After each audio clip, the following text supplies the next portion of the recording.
guys, how you doing? This is Vongai Motsi and welcome back to my YouTube channel. On this episode, I wanted to talk about my experience getting my ID. My ID in Zimbabwe. Stay tuned for more.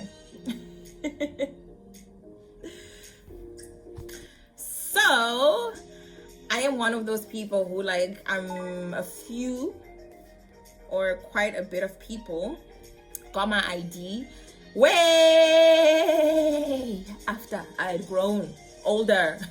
So I got my ID when I was 23, yes. And they gave me grief. So my passport had expired. I was in uni and my passport expired. So I went back home in order for me to renew my passport so that I could get a fresh student ID, and I wanted to apply for other visas and stuff, so I had to go home to renew my passport. So I went home for the summer break, and that was the period where there was a change in the political system in Zimbabwe. Yeah, tricky time to try and change your passport, I know. So I got to Zim, and then almost immediately after I arrived, obviously I chilled a little because of jet lag, and then once I was okay, I went to the passport offices and I was like, okay, y'all, I'm gonna do this, but I didn't know you had to go in the morning. So then I went in the afternoon. My mom actually thought, she had renewed her passport I think the year before, and she's like, no, I went in the afternoon and they served me and I got my things done. And I was like, okay, cool. So I went after lunch, and I was like, hi guys, how you doing? I want to renew my passport. And the other thing about Zimbabwe or Zimbabweans or people in government, I feel like if you don't actually speak to them in Shona, or you speak to them in an accented Shona language, it's a big deal. It's like, oh, okay, you think you're better than us because you can speak in English, or you don't want to speak in Shona, or okay, yes, I appreciate Shona. I love Shona. I speak in Shona. My Shona is not necessarily good. I'm not necessarily proud of it, but you understand what I'm trying to say, basically. Literally, if I speak to you in English or Shona, you will get what I'm trying to say. Exactly. So, I go and I'm like, Masquerade, I say, how you doing? Obviously, I said this in Shona. I'd like to get my passport renewed. And did they not make us go around the whole passport office, door to door, go to room 88, go to room 200, go to room 150, go there. Me and my brother, we went around oh my god, we went around the whole it was so annoying. Oh my goodness me. And then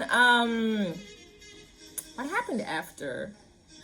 I got tired of walking around aimlessly, so we're now leaving the passport side from the payment point, the other side, and then we saw this queue. So me and my brother joined it, and I was like, okay, cool, let's see what's happening in this queue. So we joined the queue, and then the guy, we get our number, not our number gets called, but our turn gets there, and then the lady actually was like, what do you guys want? And I'm like, I want to renew passport. Do you have an ID? No. You need an ID to renew your passport. I'm like, I have my old passport and my ID number is in there. I can always do my ID after. And then she was like, no, if you don't have an ID, you can't renew your passport. But I got my passport when I was really, really young, so I've never had to use my ID for anything because my mode of identification was always my passport for everything. So I was just like, okay, cool. I went back home, and then I told my mom, and then my mom was like, okay, cool, let's organize that we get your ID. Now comes the ID story. Oh my god. So we had to wake up super early in the morning, right? So my brothers actually woke up very early, and then they went to get numbers because you have to stand in a queue. So then that's if you don't know someone who knows someone who knows someone who can possibly help you.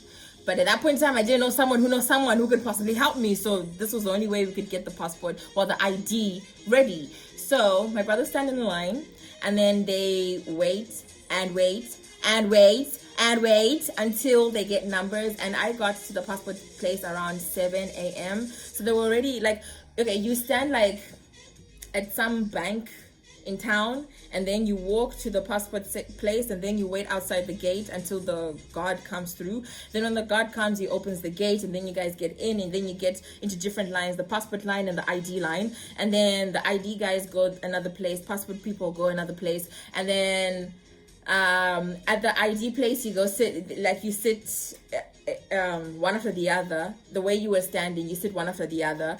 And then this lady comes like around 8:30, and then she gives you numbers, and then number by number you get in and you get served depending with what it is you want. And then someone else comes through with papers that you need to fill in, or like attachments, or a copy of your birth certificate, blah blah blah blah blah. And then for me, they needed like fingerprints for me. So waking up in the morning and doing everything was so that I can get my fingerprints taken. And literally by 9 a.m. I was done. But I just don't understand the hustle, or like why the system is done like that. There's a way to serve people which isn't so excruciating or frustrating. You have to wake up super early in the morning. It's cold. It was cold because summertime, you know, in the other parts of the world is winter time in Zimbabwe, so it was really really cold.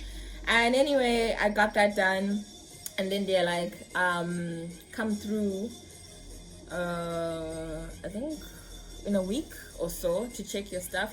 And then this is when all the riots and the strikes started, and for a very long time I couldn't go get my ID or check if it was done. And then I think like 3 weeks later I went to check for my ID and passport. Well, the strikes and the riots had settled a bit in town, so you could go through, and what's it called, the passport offices were open, so you could actually go and check to see my thing's done or not.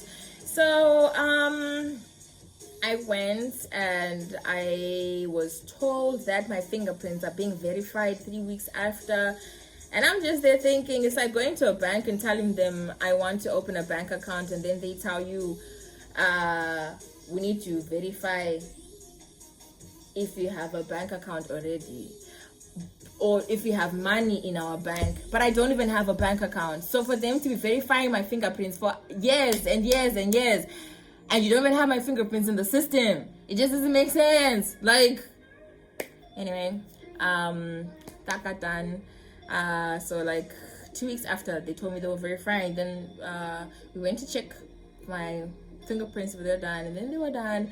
And then I had to take my photo, and then yeah, the whole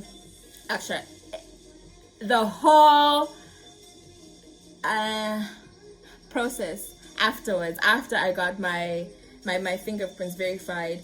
And then collection, I collected on the day, but I didn't like the whole, it was crazy, like waiting, and like we were like soldiers in a military camp. It was crazy.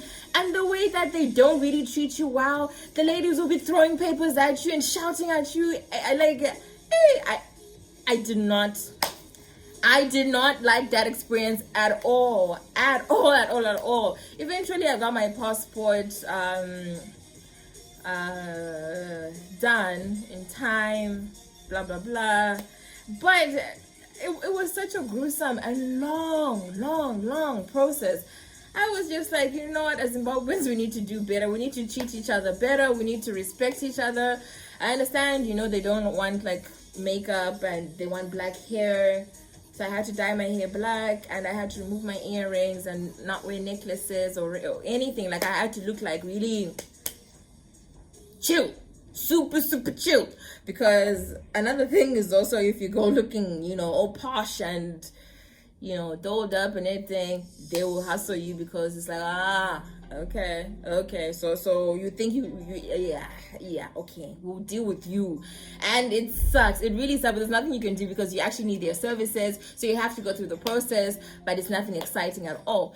I just wanted to inspire Zimbabweans to share love with one another. You know, I understand working in the government may not necessarily be easy. It's a lot of work, it's a lot of hustles, a lot of commitments, and a lot of disgruntlement, but you know, let us try to work together as one people. Yes, as one people. Okay guys, I just wanted to share my story with you about how I got my ID. It was stressful, but nonetheless, thank you so much for watching my video. If you got to the end, you guys are like the realest G's. Like, Yes, thank you so much. Remember to like, subscribe, and comment. God bless you so much. I'll see you in my next video. Bye.